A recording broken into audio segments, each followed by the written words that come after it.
Amen. Pinagpalang umaga sa ating lahat. At simula tayo sa ating morning devotion. At dito kayo tayo sa Upper Nagbakulao. Amen. Bago natin simulan ito, awit tayo sa Panginoon.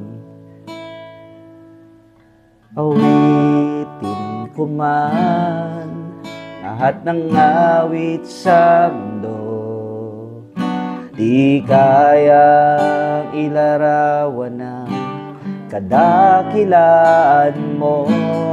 Kulang ang lahat ng tula, magiging mga salita upang ihayag ang kabutihan mo. Praise God. Awitin ko man at ng awit sa mundo, di kayang ilarawan ng kadakilaan mo. Kulang ang lahat ng tula, kulang maging mga salita upang ihayag ang kabutihan mo. Wala kang katulad, wala nang higit sa'yo. Wala kang katulad, wala nang papantay sa'yo. Ikaw ang Diyos noon pa man, maging ngayon at kailanman. Sa habang panahon, wala kang katulad. Misa pa deklaran natin, wala kang katulad. Wala kang katulad, wala nang hihigit sa'yo. Wala kang katulad, wala nang papantay sa'yo. Ikaw ang Diyos noong pa man, maging ngayon at kailanman. Sa habang panahon, wala kang katulad. Ikaw ang Diyos, ikaw ang Diyos noon pa man, maging ngayon at kailanman. Sa habang panahon, wala kang katulad. Sa habang panahon,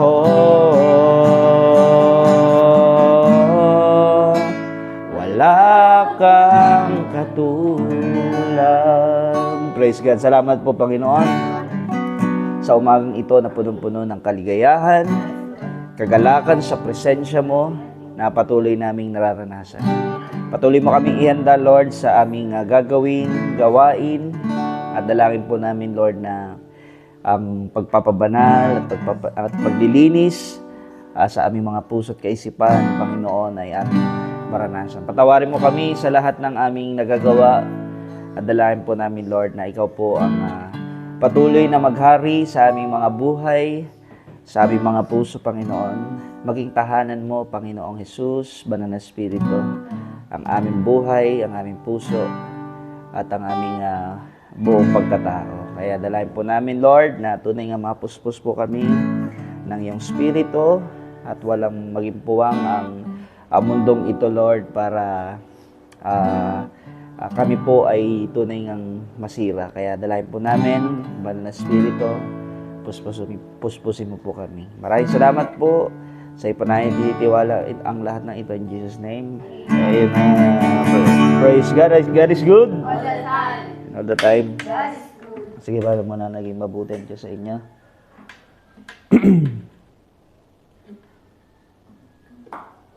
Yeah. Praise God. Sige, si ano muna? Sino ba una sa inyo? Sige. Si ano muna? Kapatid ko na, mauna ka na. Praise God. Ako po nagpapasalamat sa Panginoon sa paggising niya sa amin sa umagang ito. Salamat sa bagong hininga na pinagkaloob niya. Amen, amen. Sobrang na naman po nagpagising sa umagang ito. At pagamat marami natin nababalitaan, marami nang nawawala sa mundong ito. Ayo. Kahit nakakalungkot na hindi nakatanggap sila sa harap ng Panginoon. Ayo. Salamat sa Panginoon kasi siyempre binili niyo sa ating buhay na kilala natin ang Diyos natin pinaglilingkuran. Mhm, At mhm. salamat din sa Panginoon sa pagmamahal niya sa buhay natin. Ganun sa buhay namin, salamat sa Mhm. Panginoon. Kasi lagi siya nandiyan gumagabay sa bawat isa sa amin. Mhm. Lalo-lalo na sa pamilya ko. At salamat din sa Panginoon sa kalakasan na pinagkaloob niya sa akin ng mga nakaraang araw dahil dire-diretso yung pasok namin sa ALS. Talagang paspasan, patapos na kasi. Salamat sa Panginoon kasi nakakahabol naman. At salamat sa Panginoon kasi konting hakbang na lang at matatapos na namin yung portfolio. Salamat sa Panginoon kasi hindi talagang salamat sa Panginoon. Iuna ko muna yung gawain yung bago ko muna. Oh, praise Kasi God. ang aga talaga ng pasok namin, alas Mm, 9 agad. mm. Biglang bagsak si Sir ng 9 tayo. Ngayon yung pasok natin, sabi ko, groggy yata ako nito, nagiging groggy yata ako nito sa, Mm. sa school ka akong ganun, parang hindi ko yata kakababagsak yata ako. Pero salamat sa Diyos kasi pag inunan mo yung kaharian mo, bibigyan ka na ng kalakas. Oh, wow, praise God. Salamat sa Panginoon kasi Amen, amen. nung Webes na yun, nakaramdam din ako ng kapayapaan pagdating dun sa school na. Salamat sa Panginoon kasi naramdaman ko yung hindi ako napagod. Amen. Praise Salamat God. sa Lord kasi hindi ako nakaramdam ng pagmamadali sa gawa, sa paggawa ng portfolio. Bagos ako pa po yung nakauna sa mga klase ko sa pagtapos. Sabi ko, salamat sa Lord. At Wow, natapos kuya, ko yun. nauna pa. Sabi ko, ang galing Amen, amen. na ako pa yung nahuli ako yung nauna natapos. Sabi ko, Lord, thank you sa kalakasan na pinagkaloob mo sa buhay ko.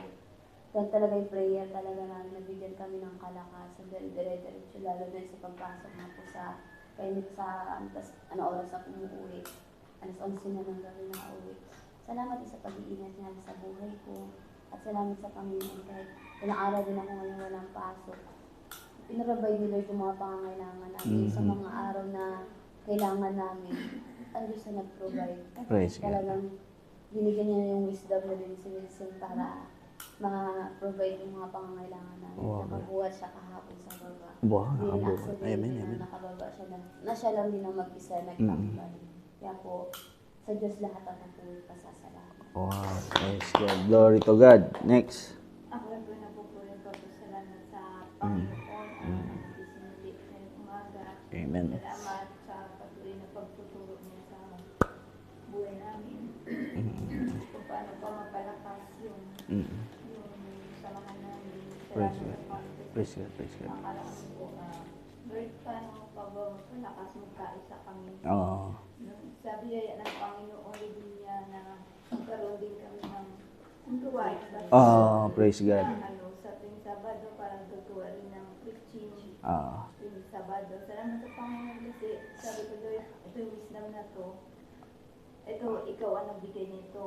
Kaya yung sinabi ko na sa kanila, salamat naman sa biyaya ng Panginoon, nagkaisa naman po. wow, praise God. Oo.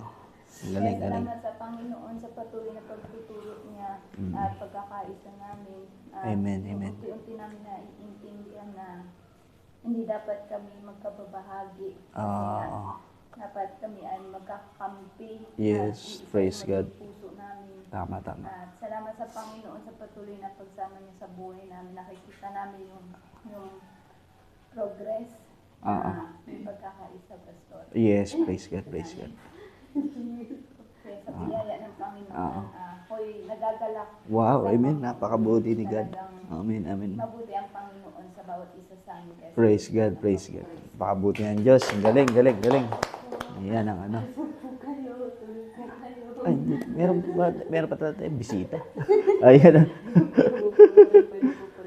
Salamat sa patuloy na kagalakan na pinagkakaloob. Amen. Glory to God, glory to God. Patuloy na kalakasan. Amen. Salamat din sa Panginoon at nagising ako ngayon. Oo nga. Wow, ay. Ang galing. Praise the Lord. Din po sa Panginoon. Hallelujah. Yung mga narinig namin dyan, at pag sinabi namin, pag-pray lang po namin, eh, bakit mamamatay na ba? Salamat po sa Panginoon at mga narinig ko. Mamamatay na daw sila. Salamat din po sa pagsama niya sa amin, tuwing hayo namin, sa panarumpay ng mga hayo namin. Sa Diyos po. Amen. Glory to God. Napakabuti ng Panginoon. Praise God. Sa tutusin lang, kung sasabihan natin sila, kayo po ay patay sa harapan ng Panginoon. Kahit sabihin yung buhay kayo, patay kayo. Hindi nila maintindihan siguro yun, no? Eh, di ba? Diba? Kasi wala sila ugnayan. Yung sinasabihan ng Panginoon na patay sa, yung wala ugnayan, o yung hindi tumanggap kay Jesus, sila yung mga tinuturing na patay. Tayo yung mga buhay na ngayon. Buhay kay Kristo. Amen? Praise God. Si Pastor naman. Oh, praise the Lord, praise the Lord. Hallelujah, hallelujah, hallelujah. Buhay, buhay. Buhay. Amen, amen, amen. Salamat sa Diyos dahil mabuti niya. Oh, wow! Praise God, praise God, praise God. Dahil nakapagpili na sa buhay paglilingkod, Mm-hmm. ng kanyang mga bagay na struggle. Pero salamat dahil hindi nawawalan ng Diyos ng kaaliwan para makapagpatuloy. Ayun ko rin po ang Panginoon dahil sa buhay din namin, malayang nakakanya. Kami nagkulang ang Diyos. Oo. Amen. Glory to God.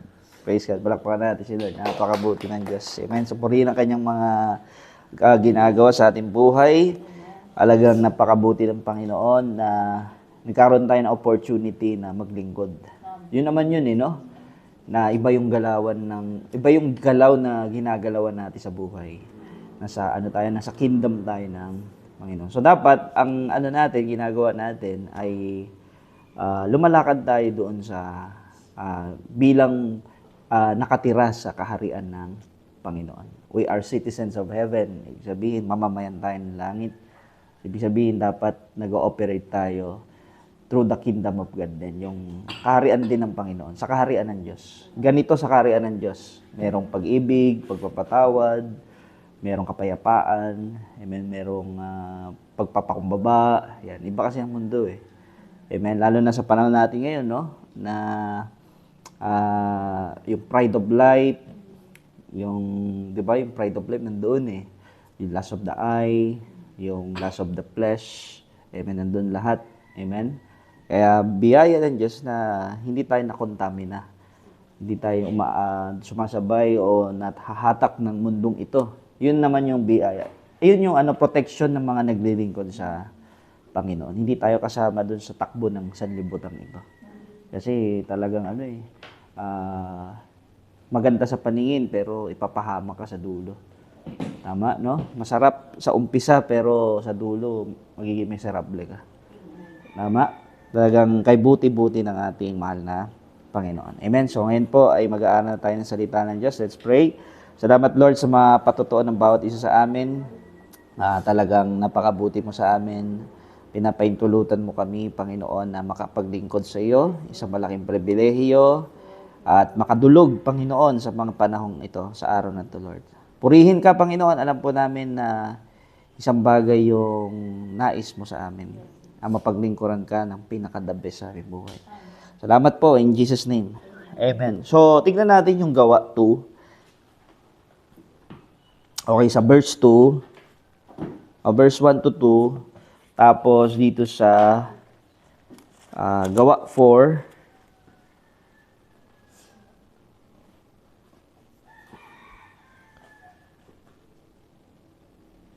sa 27 hanggang 31. Okay?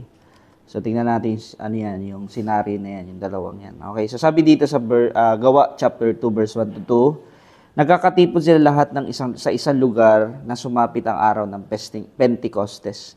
Walang ano-ano'y may ingay na nagmula sa langit na tulad ng ugong na malakas na hangin at napuno nito ang bahay na kinaroroonan nila. Okay, so tuloy natin.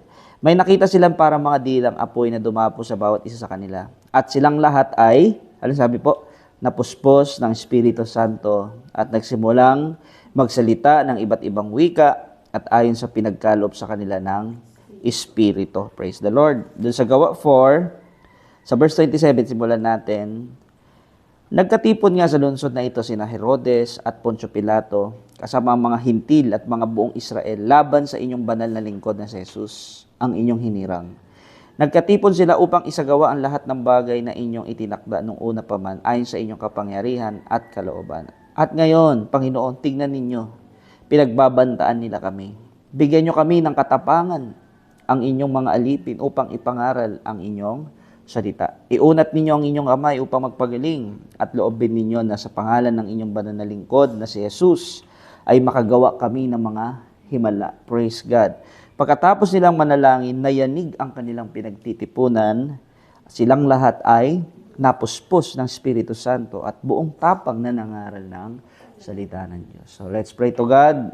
Lord, humingi kami ng karunungan at kaliwanagaan sa mga bagay na nais mo pabatid sa umagang ito. Give us the fresh revelation at insight sa aming pag-uusapan. Purihin ka, dalangin po namin na maghari ka, Lord. In Jesus' name, Amen. Okay, so dito mapapansin nyo, pag binasa nyo to, halos dalawang beses. Una kasi yung baptism, yung sa gawa 2. Ito yung baptism of the Holy Spirit. Okay, so kapag nabasa nyo yung gospel, sabi ni Juan, babautismohan ko kayo sa tubig, pero magbabautismo sa inyo sa Espiritu, ito nga si Jesus Christ. Tama, yung baptism of the Holy Spirit. So, dito to sa gawa 2, ito yung baptism of the Holy Spirit. Yung habang sila nagkakatipon, napuspos sila ng Espiritu Santo. Nagsalita sila sa iba't ibang wika. Okay, ito na yung speaking of tongues. Okay, napuno sila. Okay?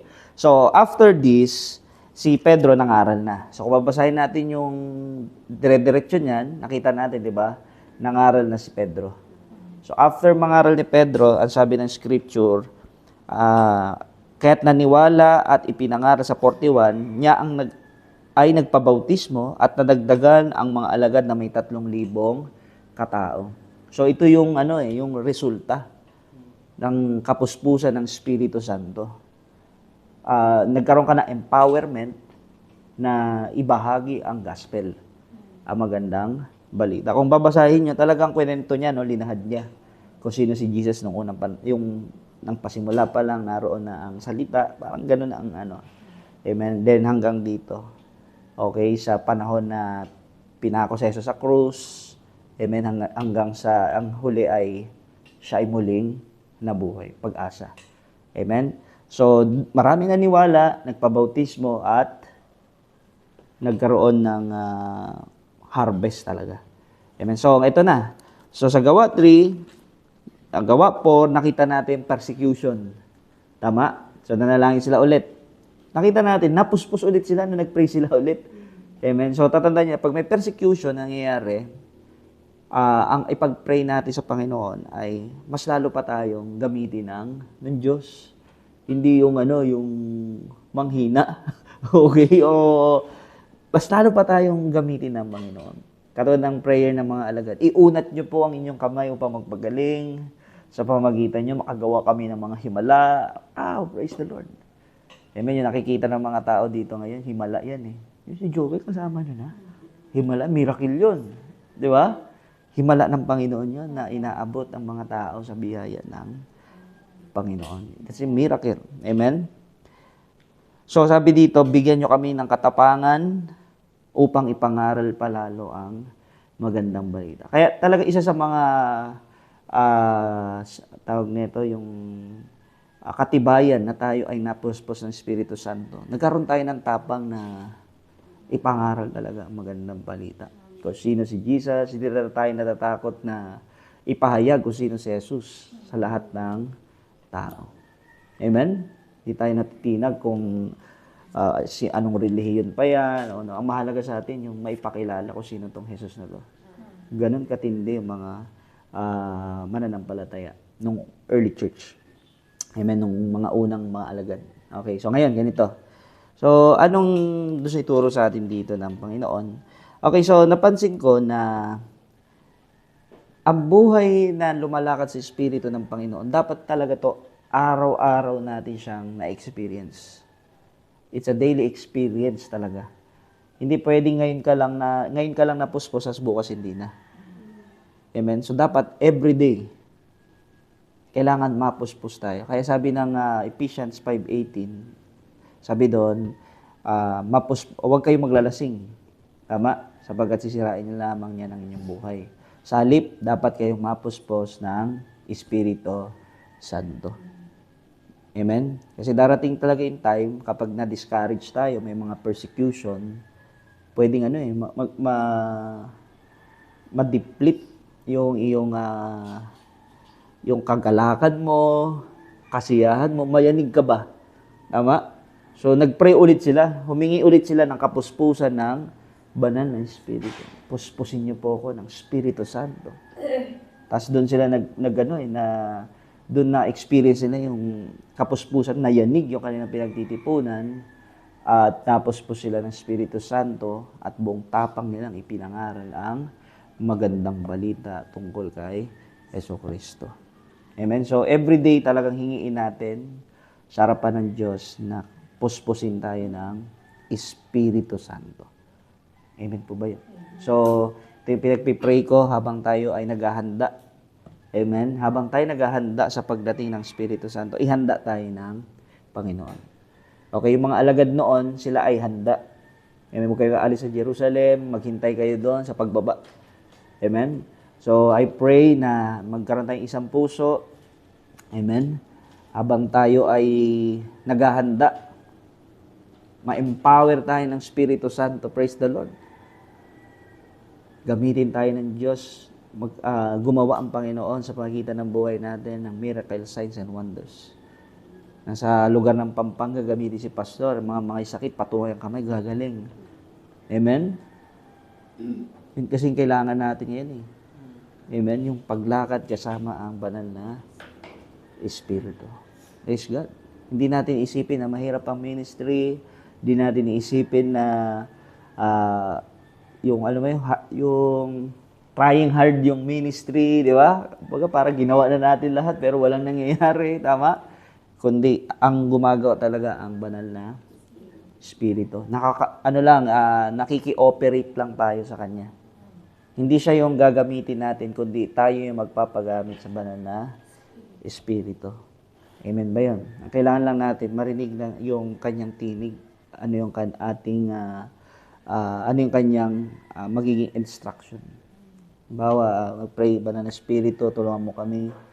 Amen sa araw na ito. Pakilala mo yung mga taong ito, kaharap ko, ano bang kailangan nila. Amen? Ganon, dapat kausapin nyo ang banal na Espiritu. Amen? Pwede ba yung mga kapatid? Kausapin natin. Tulungan tayo ng banal na Espiritu sa bawat misyon na ginagawa natin. Amen? Para mas lalo pang maging epektibo tayo sa ginagawa natin sa gawain ng Panginoon. Kasi kung lakas lang natin, hindi natin kaya. Pero kapag sasamahan tayo ng banal na Espiritu, mapupuspos tayo lagi ng banal na Espiritu, ay mararanasan natin yung Kanyang pagsama. Amen ba yun? Amen. Okay. So, isa pang bagay. So, everyday kailangan hingiin nyo, mapuspos kayo. Everyday. Walang patid yan. Amen? Huwag kayong papayag na sa isang araw, hindi nyo maranasan ang kapuspusan ng banal na Espiritu. Amen? So, yung kapuspusan ng banal na Espiritu, ang binubunga niyan, kapayapaan, pag-ibig, amen? Kabutihan, katyagaan, di ba? Katapatan, amen? Tapos self-control. Kaya hindi mo talaga, wala kang choice kundi talagang mapuspos eh. Kasi mayroon kang daily engagement sa mga tao, daily engagement sa mga sitwasyon mo. Tama? You need the Holy Spirit, the power of the Holy Spirit. Amen? To do the God's will. Kasi lahat binigay na ng Diyos para magawa mo Kanyang kalooban. Magawa mo yung layunin ng Diyos, bakit ka nabubuhay. Amen? Ang banal na Espiritu. Meron ako isang narinig na preacher, sabi niya, dapat daw yung puso natin hindi maging hotel ng banal na Espiritu, dapat maging tahanan niya. Kasi pag hotel lang, yung papasok lang siya tapos pwedeng umalis. Ayun yung gano'n, yung baga hotel, yung pagtapos na siyang mag-check-in, mag-check-out na. Okay? Dapat daw maging tahanan. Amen? At sinabi naman ng Panginoon, He lives, yung Holy Spirit ay mananahan sa atin magpakailanman. He lives forever. Amen? Kaya lagi nating hingiin lagi sa bawat umaga pa, Lord, maging tahanan mo ang aking puso. Amen? Banal na Espiritu, maging tahanan mo ang aking buhay. Ang aking puso, ang aking katawan. Amen? Maging living sacrifice ang aking katawan upang ikaw ay sambahin. Maging banal at kalugod-lugod sa inyong harapan. Sarap ng ganung prayer. Kakaibang prayer na yun, no? Napaka, no? Yung Iba sa prayer ng mga ordinaryo. Lord, ngayong araw na to, pagpalain niyo po ako. Amen. Bigyan niyo po kami ng kakanin sa araw na to, di ba? Ilayo niyo kami. Pero iba na kapag tayo ay nasa kingdom.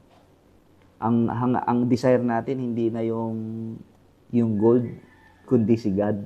Amen, di ba? Si God na yung desire ng puso natin. Tapos uhaw tayo sa presensya, sa Holy Spirit, sa presensya ng Panginoon. Amen? Dapat ganun yung ating desire. Amen? Magkaroon man tayo ng pagkakamali, pero balik tayo agad sa presence ng Panginoon. Amen? Hindi dapat tayo matangay ng mga failure natin. Kasi hindi yan yung pinaka-final. Events lang yan, pero hindi tayo yung bigo. Amen? Hindi tayo talunan. Tayo ay mananagumpay sa harapan ng Panginoon. Amen? So, last na lang. Amen? Para bago tayo manalangin. Amen? So, pag nabasa nyo kasi yung Book of Acts, ang mga alagad noon talagang nagpira-pira sila ng tinapay. Nabasa nyo ba yun? Nagpipira-pira sila ng tinapay, nanalangin siya. Then, talaga may kasamang pag-aayuno. Nag-aayuno sila.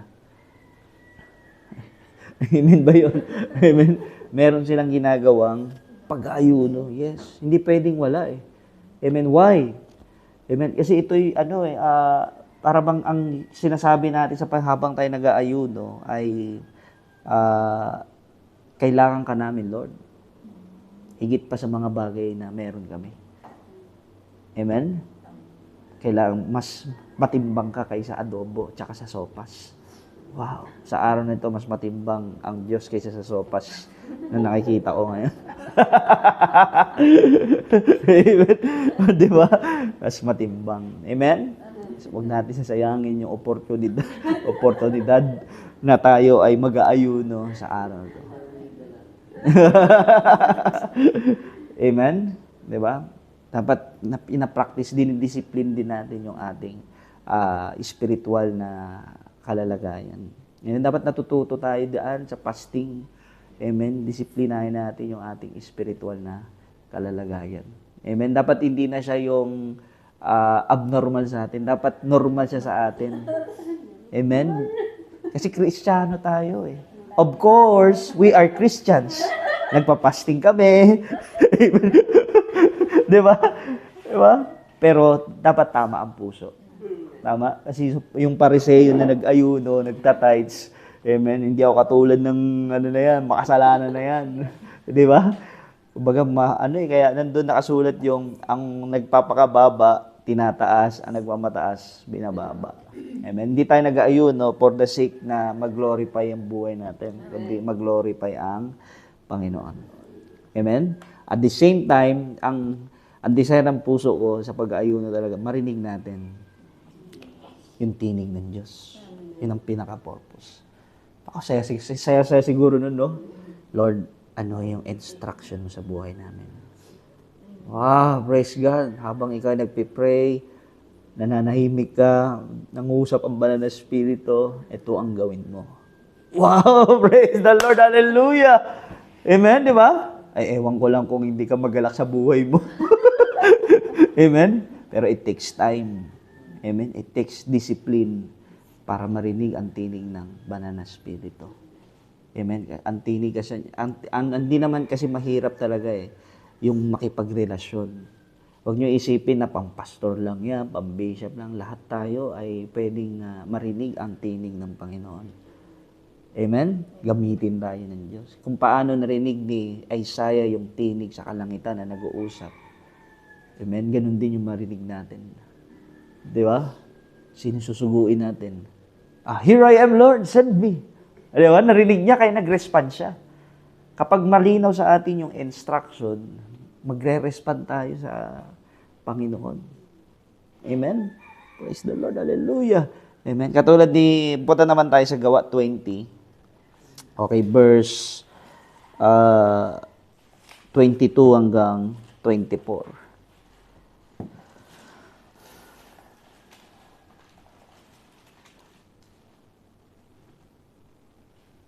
20:22 to 24. Acts 20. Okay, nandiyan na kayo. Acts 20. 22 to 24. Okay, sabi to ni Pablo, bilang pagsunod sa Espiritu Santo, ako'y pupunta sa Jerusalem at hindi ko alam kung ano mangyayari sa akin doon. Okay, so isang prinsipyo, nakita niyo po, bilang pagsunod sa banal na Espiritu, talaga ang bida sa Acts yung Holy Spirit. Hindi sila gumagawa na sila lang. Nasa patnubay sila ng banal na Espiritu. Amen? So, ministry to, pinag-uusapan natin, itong Book of Acts, tungkol to sa itong ginagawa natin, ito yung Book of Acts. Yung ginagawa natin, nagbabahay-bahay, pinapangaral natin sa Jesus. Sa ano para tayong talaga? Book of Acts. Nagbabayan-bayan tayo. Amen? Tulad kahapon, na-experience namin yung after na Kabalan, puntang Bataan. Parang talagang yung experience na talagang mission. Amen? Grabing operation na yan. So, pero kailangan talaga yung pagsunod. Sabi, bilang pagsunod sa Espiritu Santo, ako'y pupunta sa Jerusalem at hindi ko alam ang mangyayari sa akin doon. So, wala talaga tayong alam. Basta susunod lang tayo sa Espiritu Santo. Amen? Pero sabi dito, ang tanging nalalaman ko ay ito. Binalaan ako ng Espiritu Santo na pagkabilanggo, kapigatian, ang naghihintay sa akin sa bawat bayang dadaan. Okay, tanong. Kung sabihin sa'yo ng Espiritu Santo, ganyan din. Mahihirapan ka, uusigin ka, amen, mabibilanggo ka. Okay, ngayon tanong, tutuloy ka pa ba?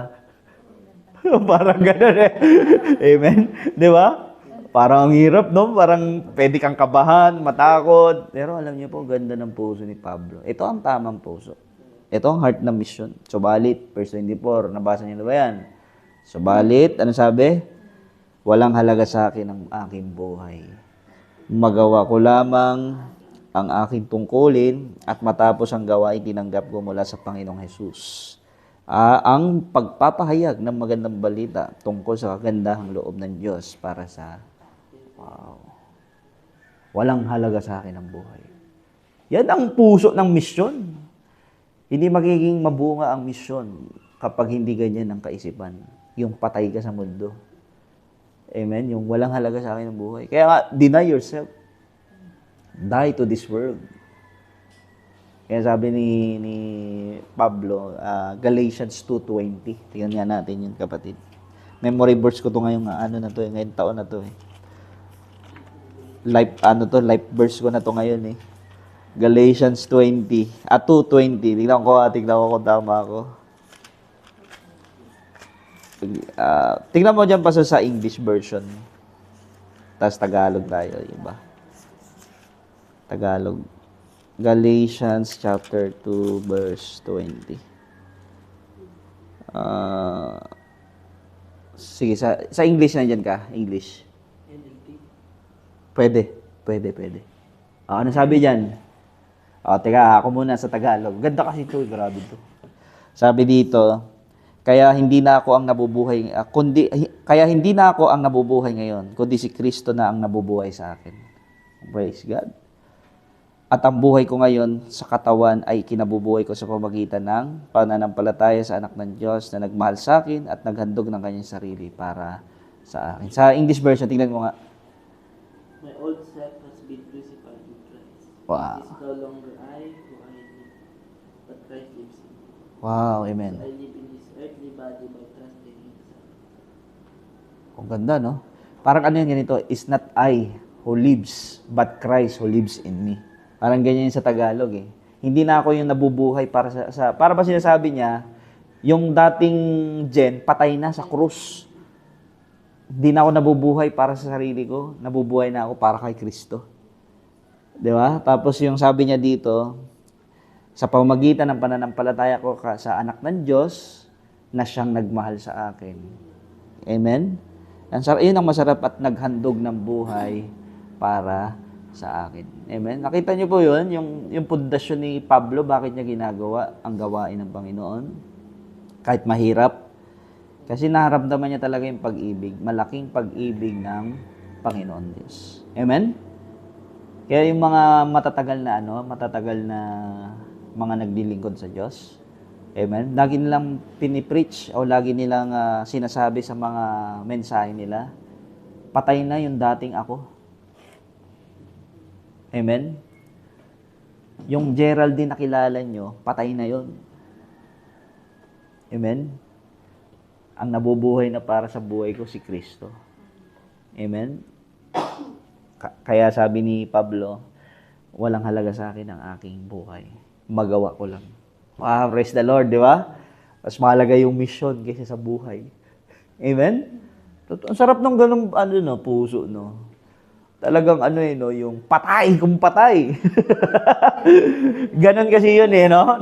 Ganon Matapos ko lang yung pinapagawa sa akin ng Panginoong Jesus. Pag maraming ganitong Kristiyano, praise God.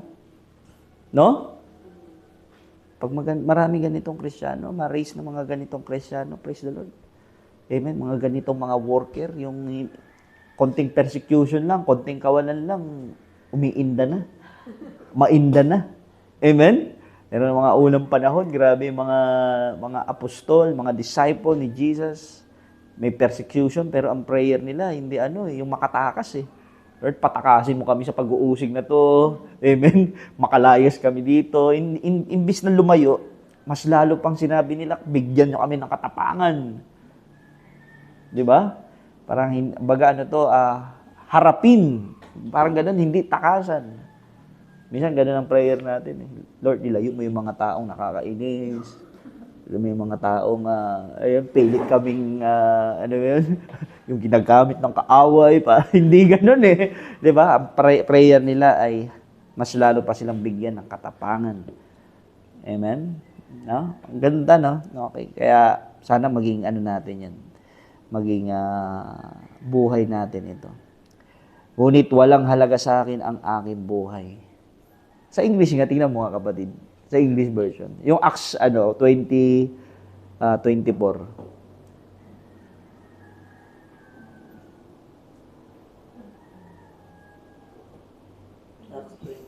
24. Grabe, sarap naman. Ang sarap nito yung Book of Acts talaga. 2024. Ano sabi dyan? 24. Opo. However, I consider my life worth nothing to me.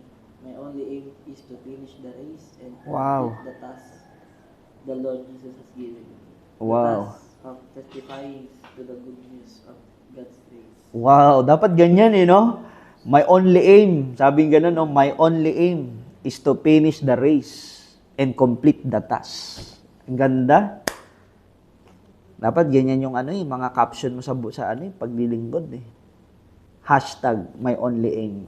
Wow, praise the Lord. Amen, di ba? To finish the race and complete the task that God given me. O yung the task that Jesus given me. Parang ganun no? Ano yung task na yun? Malinaw yung description To testify. Amen? The good news o yung gospel. Praise God, no? To testify. Wow, praise the Lord. So, hindi usapin kung may pera o wala. Ang usapin ay matestify mo talaga. Handa ka bang i-testify ang gospel sa mundong ito?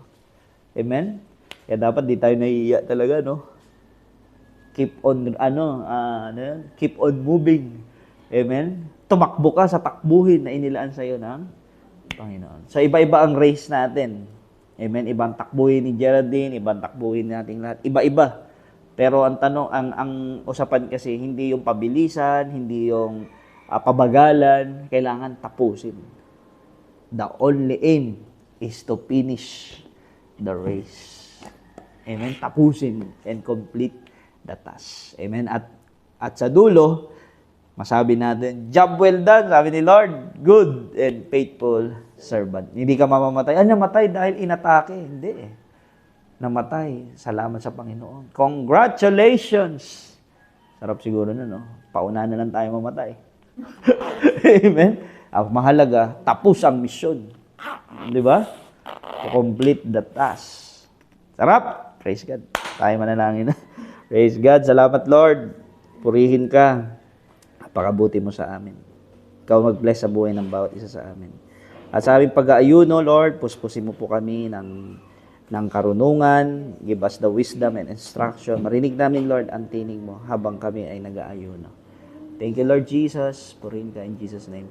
Amen. Okay, praise God, praise God.